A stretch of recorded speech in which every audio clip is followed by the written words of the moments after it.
It's fitting that I'm in a hospital for a few reasons. One, as a still reasonably new member of Congress, I'm still getting accustomed to people treating me as though I've been diagnosed with a terminal illness. I get a lot of that, like, how are you? You know, are you doing okay?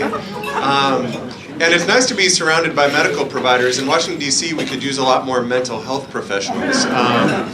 So I talked to Eric and see if he could spare a few to send back. But listen, I want to keep it brief just out of respect to the program. But I want you to know I'm here with Nicholas Carr from my team. We're working really hard on your behalf. Focused on the same things that the Economic Development Council and that the Chamber are focused on, and that is working to create more economic opportunity.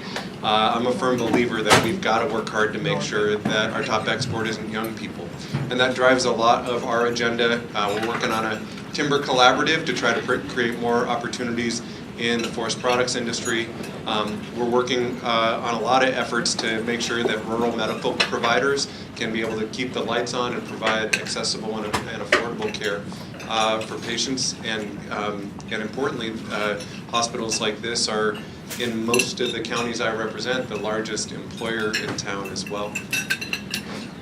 We're working on efforts around workforce development, and specifically working on some opportunities in the apprenticeship space and in the vocational education space as well. And I would just offer my partnership to the organizations that are hosting this, but to all of you too.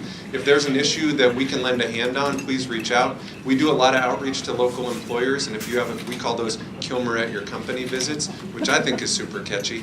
But if you've got a business that you want us to come and visit, we'd love to do that.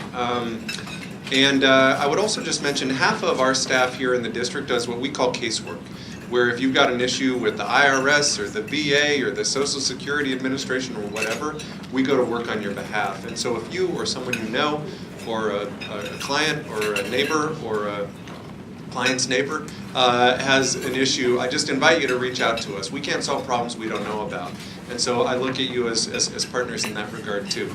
I'm sure honored to represent you. I'll be here for the program and around afterwards too, if folks have any questions or if there's anything I can do to lend a hand. All right, thanks everybody.